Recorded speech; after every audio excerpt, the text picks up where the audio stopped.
नमस्कार मंडळी, welcome to निराली माय चॅनल. झणझणीत लिंबू मिरचीचा ठेचा करू. चवदार असा होतो. त्यासाठी ह्या पोपटी जाड अशा मिरच्या घेतलेल्या आहेत. 20 मिरच्या आहेत आणि ह्या 4 मिरच्या थोड्या तिखट आहेत त्या घेतल्या. एक लिंबू घेतलेला आहे. पिवळसर लिंबू घ्यायचा, पिकलेला असतो तो घ्यायचा, रसदार असतो.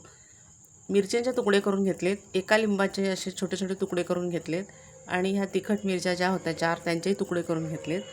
आणि लोखंडी तवा ठेवते आहे मी गॅसवर आणि त्यावर या सर्व मिरच्या भाजून घेत आहे. तर मंद आचेवरती एक 4 ते 5 मिनिटापर्यंत मिरच्या या भाजून घ्यायच्या आहेत. 2 टेबलस्पून तेल त्यावर घातलेलं आहे. तेल टाकून आपण त्या मिरच्या भाजून घेत आहोत. मिरच्यांना चांगला डाग येतो, थोड्याशा काळसर दिसतात थोड्या, तोपर्यंत मिरच्या भाजून घ्यायच्या डाग पडेपर्यंत.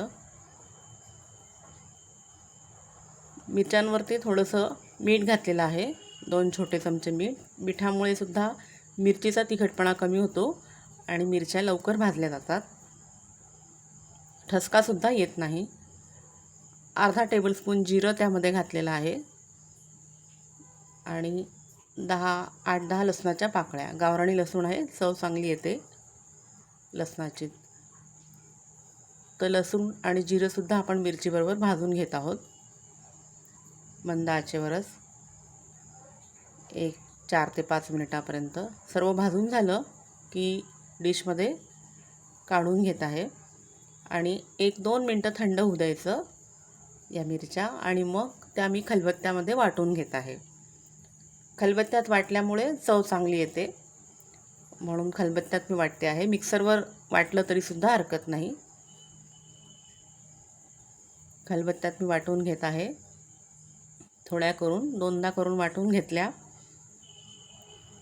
निराली माय चॅनलवरचे इतरही रेसिपीचे व्हिडिओज आहेत, इन्फॉर्मेटिव्ह व्हिडिओज आहेत, आपण ते नक्की पहा. चॅनलला सबस्क्राईब करा. तर पिकलेला जो एक लिंबू होता त्याचे छोटे तुकडे असे फोडी करून घेतल्या, त्या पण घातलेल्या आहेत. त्यातल्या बिया काढून घ्यायच्या लिंबाच्या. सालासकट हे आपण ठेचा करीत आहोत. ओबडधोबड असा ठेचा करून घ्यायचा आहे. लिंबू जरी सालासकट घातला तरी कडवटपणा येणार नाही, पूर्ण गॅरंटी आहे. आणि आता हा ओबडधोबड असा ठेचा करून झालेला आहे, तो मी एका बाउलमध्ये काढून घेतला आहे. पहा, त्यामध्ये आपण लिंबाचा रससुद्धा घालणार आहोत. एक लिंबाचा रस आपण त्यात घालू. तर हा लिंबू मिरचीचा ठेचा तयार आहे, पण त्यामध्ये आता आपण एका लिंबाचा रस घातलेला आहे.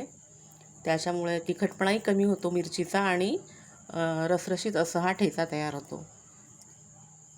आता या ठेच्याला आपण एक फोडणी देणार आहोत झणझणीत अशी.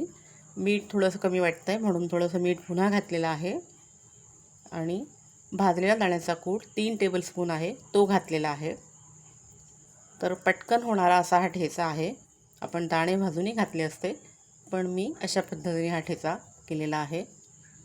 पटकन होतो. भाजलेले दाण्याचा कूट त्यात घातलेला आहे. हे सर्व चांगलं मिक्स करून घ्यायचे चमच्याने आणि मग त्याला झणझणीत अशी फोडणी घालायची आहे. तेल मी गरम करून घेतलेलं आहे. 2 टेबलस्पून तेल गरम केलेलं आहे. कढल्यामध्ये अर्धा चमचा मोहरी घातली आहे. ती तडतडली की पाव चमचा जिरं घातलेलं आहे. जिरंही चांगलं फुललं की त्यात चिमूटभर असा हिंग घातलेला आहे आणि पाव चमचा हळद घातली आहे. हे सर्व चांगलं मिक्स करून झालं की ही फोडणी या ठेच्यावर घालायची आहे. तर हा लिंबू मिरचीचा ठेचा पहा छान तयारच झालेला आहे. सर्व चांगलं मिक्स करून घ्यायचं आणि आपण हा ठेचा डब्यात भरून 2 दिवस बाहेरसुद्धा ठेवू शकतो फ्रीजशिवाय, आणि फ्रीजमध्ये ठेवला तर 8 दिवस निश्चित चांगला राहतो.